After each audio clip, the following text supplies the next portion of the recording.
Hello students, I am your master, Mr.Shaikh.Mohammed.Zubair. Today in history, we will study 6th chapter named as Conflict with the Mughals. Introduction. So far, Shivaji Maharaj had successfully fought the Adil Shahi. But for expanding the Swaraj, conflict with the Mughals was inevitable or unavailable. The Mughals posed a great threat to the Swaraj even as it began to expand. Maharaj triumphed over this threat too. He regained his forts and territories from the Mughals. He got himself crowned. He took up a campaign of the south. We shall learn about all these events in this chapter. Let's learn about SHAISTA Khan's invasion. In February 1660, SHAISTA Khan left from Ahmednagar and entered the Pune province. He ravaged or damaged the territory of the Swaraj by sending small units of his army to the neighboring areas. He encamped at Chakan. Firangoji Narsala, the Kiledar of the fort of Chakan, offered a strong resistance to SHAISTA Khan's army. Finally, the Mughals captured the fort of Chakan. Let's see the picture of Firangoji Narsala. SHAISTA Khan set up his camp at Lal Mahal in Pune, where Shivaji Maharaj had lived in his childhood. Khan sent his forces in the regions around Pune. These forces looted the people. 2 years passed, but he would not think of leaving Pune. Naturally, this had an adverse effect on the people's morale. In these circumstances, Maharaj drew up a bold plan. Shivaji Maharaj decided to raid Lal Mahal secretly under his own leadership on 5th of April 1663. Maharaj raided Lal Mahal at night with a select band of soldiers. In this raid, SHAISTA Khan lost his fingers. He suffered great humiliation or insult.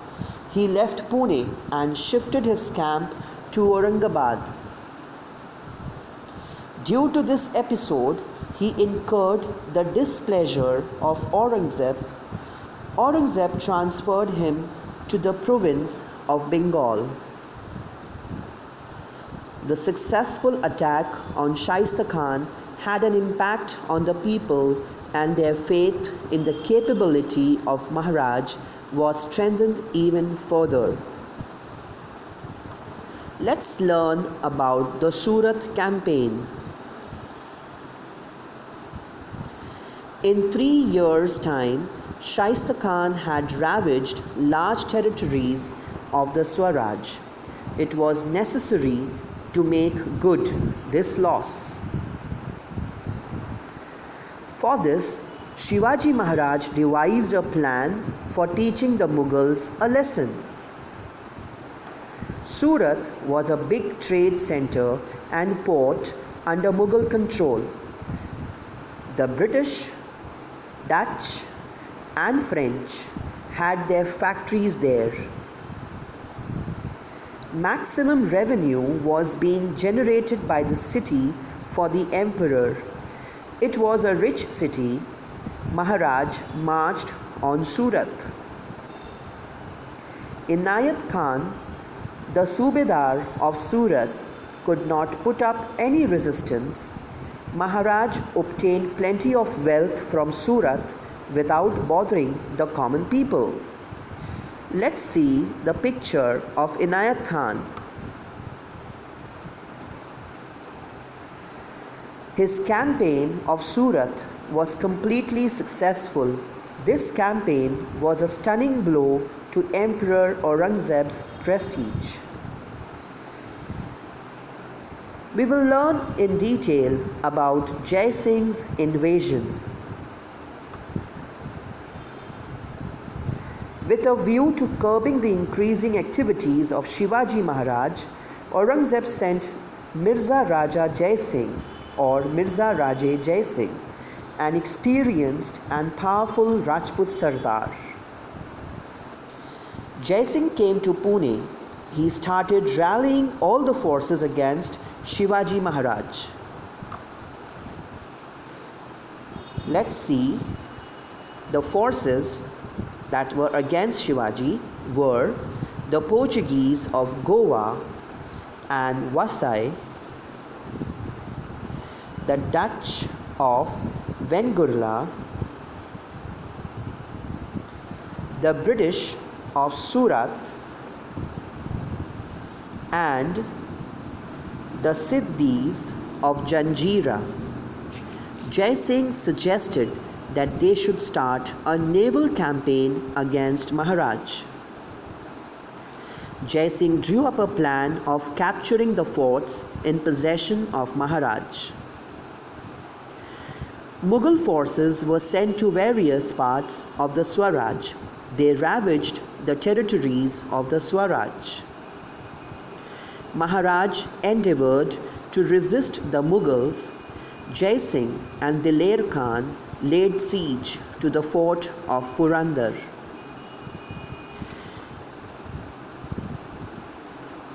When the Mughals put the fort of Purandar under siege, Murarbaji Deshpande fought with the greatest of courage.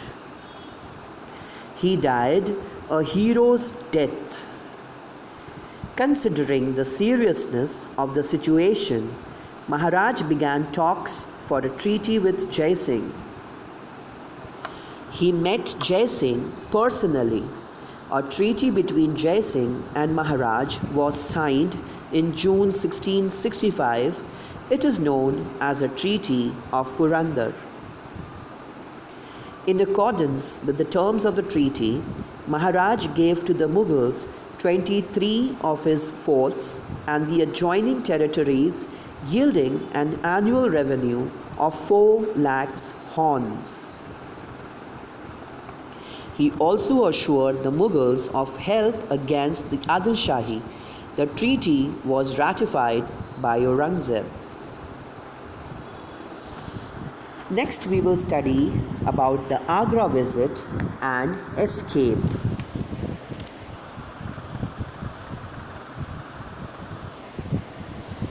After the Treaty of Purandar, you can see the picture, that is the Treaty of Purandar. Jai Singh launched a campaign against the Adil Shahi. Maharaj helped Jai Singh, but this campaign of Jai Singh was not successful. Jai Singh and Aurangzeb felt that Shivaji Maharaj ought to be kept away at least for some time from the Deccan politics. Jai Singh proposed to Shivaji Maharaj that he should visit Agra and meet the emperor. He guaranteed the safety of Shivaji Maharaj. Shivaji Maharaj set out for Agra. He was accompanied by Prince Sambhaji and a few of his trusted people who were ready to risk their lives for him. Shivaji Maharaj reached Agra. Aurangzeb did not treat him with due honor at his court. Maharaj gave vent to his rage. Vent meaning expressions. The emperor then put him under house arrest. Undeterred, or they were restricted by this action of the emperor, Maharaj devised a plan of escaping from this house arrest. He adroitly escaped from Agra and reached Maharashtra safely after a few days. He reached Rajgarh. While returning from Agra, he had left Sambhaji Raje at Mathura. Later, Prince Sambhaji was brought safely to Rajgarh. While Maharaj was away from Swaraj, Veer Mata Jijabai and the associates of Shivaji Maharaj looked after the administration of Swaraj. On the offensive against Mughals.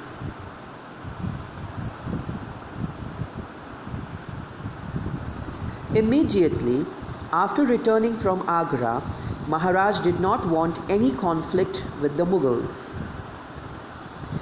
However, he wanted to recapture the forts and territories given to the Mughals as per the Purandar Treaty. For this, he prepared a comprehensive and bold plan.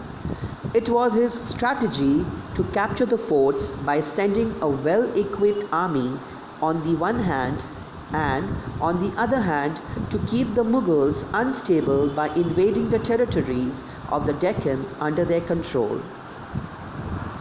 Maharaj attacked the Mughals' territories of Ahmednagar and Junnar. Then he recaptured several forts such as Sinhagarh, Purandar, Lohagarh, Mahuli, Karnala and Rohida, one after the other. Then Maharaj attacked Surat for a second time. While returning from Surat, he fought a great battle with the Mughals at Wani Dindori in Nashik district. Maharaj defeated the Mughal Sardar Daud Khan in the great battle. After that, Moropant Pingale captured Triambakgarh near Nashik. Sardars such as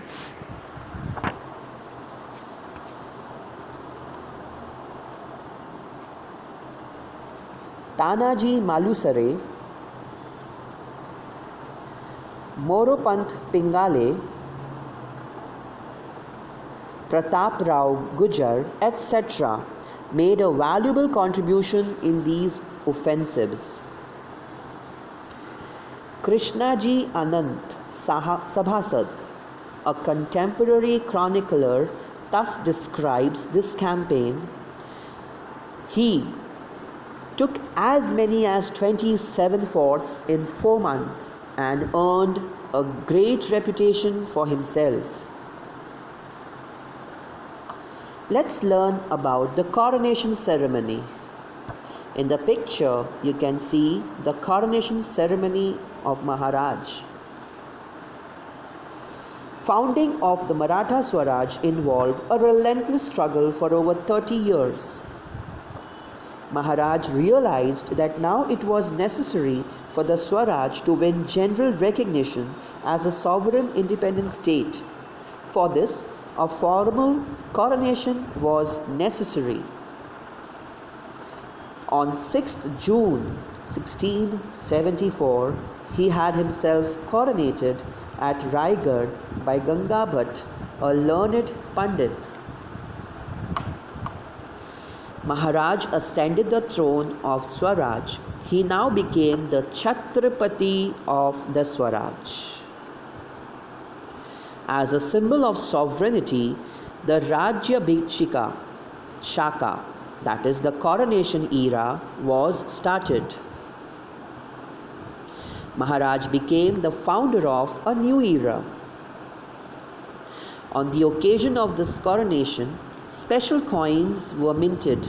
A gold coin called horn and a copper coin called Shivrai with the legend Shri Raja Shiva Chhatrapati inscribed on them.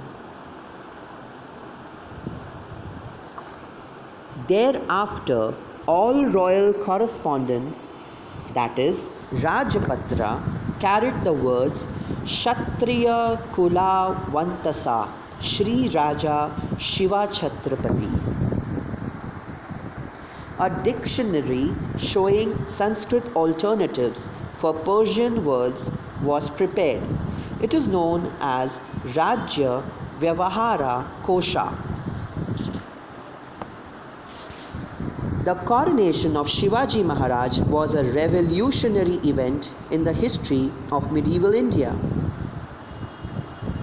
While explaining the importance of this event, Sabhasad, that is a contemporary chronicler, writes, "It was no mean achievement for a Maratha king to become such a great Chhatrapati." Shortly after this, on 24th of September 1674, Shivaji Maharaj had his second coronation performed under the guidance of Nishchalpuri Gosavi. There were two traditions of religious ceremonies in India. They were the Vedic and the Tantric. Maharaj honored both the traditions and had two coronation ceremonies performed. Now we will study about the campaign of the South. 3 years after the coronation in October 1677, Chhatrapati Shivaji Maharaj undertook a campaign of the South. He went to Golconda. There he called on the Qutub Shah. He entered into a treaty of friendship with him. Later, Maharaj won Bengaluru, Hoskote in Karnataka, Jinji, Vellore, etc., forts in today's Tamil Nadu and some other territories of Adil Shahi. He appointed Raghunath Narayan Hanamante, the chief administrator, to look after these conquered territories. Vyankoji, the half-brother of Shivaji Maharaj, was then ruling at Tanjavur. Let's see his picture.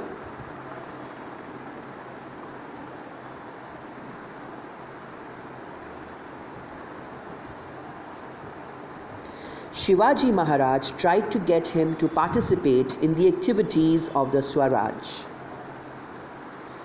After Vyankoji Raje, the rulers of Tanjavur encouraged art and learning. The Saraswati Mahal library there is world famous. Let's have a look at the picture of Saraswati Mahal library.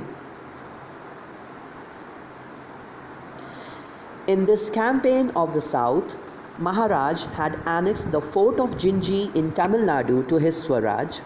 This proved to be of great importance in later years. When the Mughal emperor stayed put in Maharashtra to destroy Swaraj, the then Chhatrapati Rajaram Maharaj had to leave Maharashtra for reasons of safety. Let's see the picture of Chhatrapati Rajaram Maharaj.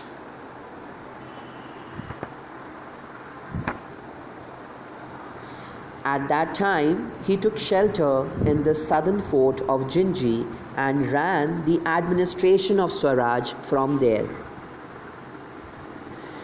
Soon after the victorious campaign of the South, Shivaji Maharaj passed away on Raigarh on 3rd April 1680. His death at the age of 50 was a great loss for the Swaraj. Let's see the picture of his Samadhi, which is at Raigarh. With his end, a great era came to an end. Children, this is a short exercise for you which you are supposed to do in your notebooks. Please answer these questions in your own words and keep it ready before the school reopens. Once the school reopens, the respective subject teachers will take your notebooks for corrections. I hope you have understood the chapter easily by this presentation. Thank you, children, and God bless.